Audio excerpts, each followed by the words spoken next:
No, when you're dead, is that the end of life? Yes. And how do you know that? Well, how do you know it's not? I'm asking you, how do you know that?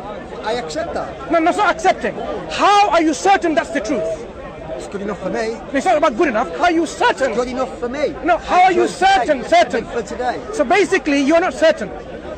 I'm positive. I don't care. No. Look. That's what I'm saying is, you don't care is your belief system. Yeah. But that may not be the truth. I'm an anarchist. That may not be the truth, though. The truth is something independent of your whether you like it or not. That tree can exist independent of whether you like it or not. I agree. Good. So the hereafter, heaven and hell is independent of what you like or not. So if you find yourself that once you die, that's not the end of it, you'll be too late, mate. Too late for what? Too late to say, oh, I haven't done what I'm supposed to do. Which was? Okay, what is the purpose? Okay, what is the purpose of your life? My country is the world, my religion is to do good. How's that? What is the purpose? Thomas Paine, English philosopher. No, what is the purpose of your life? Just told you. I'll follow him. Who decided that purpose for you? Free will? No. If I say my purpose is to be nice to everyone, and somebody says my purpose is to kill everyone because I don't like people because of what happened to me, people can make up their purposes, but it's not a purpose that has been made by the one who created you. So you're talking predestination? So who created you and the universe? You're talking predestination? No, I'm asking you, simple, who created you and the universe? The Big Bang, who knows, who cares? It's not about who cares, who created it? Well, which God do you want me to choose? No, you have to be certain. Well, which God? It's not about which God. You cannot claim who cares, because who cares is actually being arrogant enough to say, I don't really want to know the answer. Who cares is being arrogant and stubborn at the same time saying, I'm not interested in the answer. But if you are created for a purpose and you don't fulfill that purpose, when you confront yourself in reality after your death, you will have nothing to justify your belief.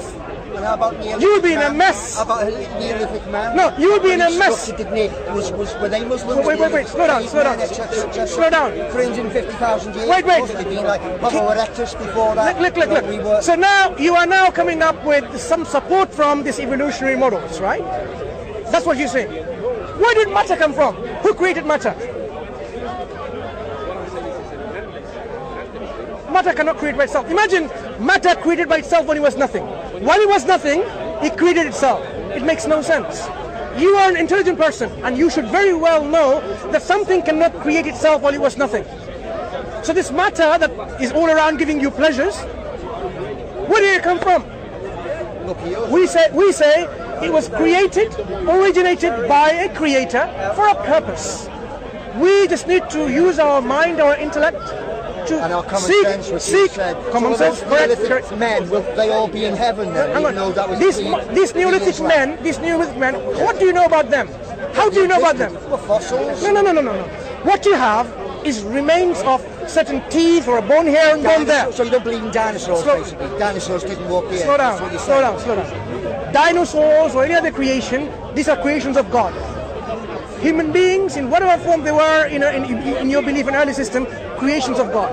Every creation, God has created for a purpose. Human beings specifically, with the intellect and intelligence and rationality to make the distinction between right and wrong and truth and falsehood, has been created with a specific purpose to worship God, thank God, glorifying God, and acknowledge Him. And when was that created? When did that happen? Hundreds and thousands of years ago, perhaps. So why doesn't Islam go right back then? No, Islam was there with the first man. To the cavemen and so on. No, you're again getting it caveman. Caveman? Yeah. How do you know what cavemen did?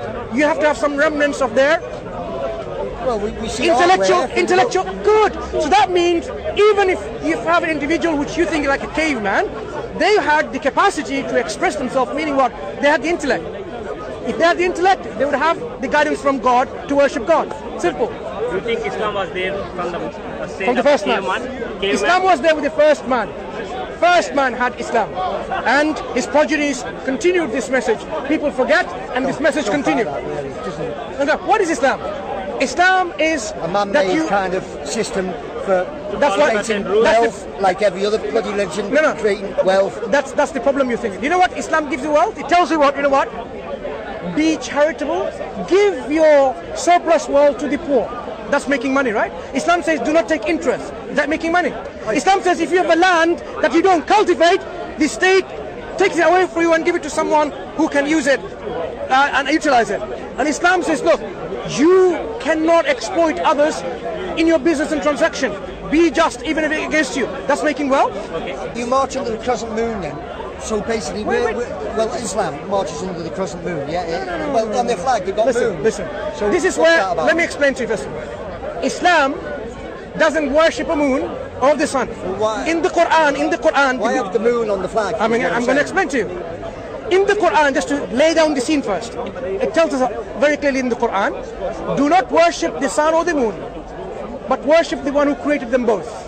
Worship God who created them both. So don't worship anything of the creation. Why on your flags, on your banners throughout Islam, do you have the moon, the crescent moon? I am answering. That's why I am answering, right? There are many Muslim countries. Yeah. Are you saying all Muslim countries in their flag has a moon? Well, many do, and it's quite standard. Wait.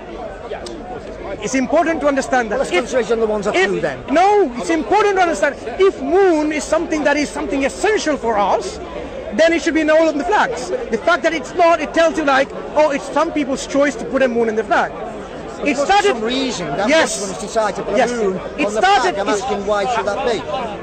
You've asked me 3 times already when I'm about to answer. Go on. Right, thank you. It started with when, in early times, when Islam was expanding. The way when it's opening up new lands, so it didn't just destroy the places of worship as it opened the lands. For example, say Islam went to Egypt, and there were a lot of Coptic Christians. Did it just go and demolish all churches? No. What did the churches have? The churches had a cross, a crucifix. Okay? So how do you not demolish a building, but still make it a place of worship for the Muslims, but identify that it's not a church? You remove this cross and put something symbolic that they know that it is not a Christian place of worship. So why not a star? Why not a rainbow? Listen, why a moon? I am telling you, it's been patient enough. We go by our monthly calendars, by the lunar calendar. You know, England here, or everywhere in the world, they follow the Gregorian calendar, okay, which is based on the sun, movement of the sun, isn't it? The solar calendar. Islamic months, the system of counting months and days and years, is based on a lunar calendar. So they took the symbol of the moon to say, okay, this is the symbol that we're going to use when we go put places of our worship, so people know that this is an Islamic place of worship. They could have put a symbol of anything. You know what? Imagine they put a symbol of a heart. That would, and then some people later may still question, why they put a symbol of a heart? Why not a whatever, right? You can always question it. It was the Ottomans who started it originally, and it was a decoration symbol, and it wasn't even considered a religious symbol until Westerners started saying, oh, Muslims have got crescents above their buildings, and then more and more buildings started having it when Westerners started looking at it as a symbol of Islam, as the crescent. The flag of Islam, unfortunately, has been robbed from the Muslims now. Do you know the flag that ISIS uses? ISIS, this terrorist group. No, moons on that. No, there's no moon in it. Or hearts. No, there's no moon. But what does it say? There is an Arabic writing says, La ilaha illallah, wa la ilaha illallah Muhammad Rasulullah. There is no God worthy of worship except Allah, and Muhammad is a messenger of God. That is the flag of Islam. That is the flag that early Muslims, when they went and conquered and opened up other land, that's the flag they used. No sun or moon or a heart, but this statement, La ilaha illallah. Okay? That is our flag. So when people put the moon thing like this, it's just initially, as my brother said rightly, the Ottomans' endeavor to distinguish the places of worship, that this is not Christian or pagan, but the Muslims. Okay, final thing then. In conclusion, the ultimate for you would be one world with one religion, i.e. your... Alright? Well, I just say to you, one religion in this world is tyranny. 2 religions in this world is civil war. 3+ religions, welcome to Merry England. If you have a system where everyone opts and chooses tyranny, one religion, tyranny. No, let Two me religions, civil war. You see it, Catholic peasants, Sunnis here. let me show More you. religions. Let's understand logically. Let's understand logically, right? Yeah. If you have many people cooking, if each of their ideas, baking, it will be a mess. If you have one good baker who bakes for the Queen, that will be the beautiful and the most delicious cake. For example, listen. It's tyranny, isn't it? Listen. In terms of which works better, we are talking about governance of systems which encompasses our private life and our public life. How we interact with other people. How we see people who are gay, for example. I love the diversity. Look. End up where you are.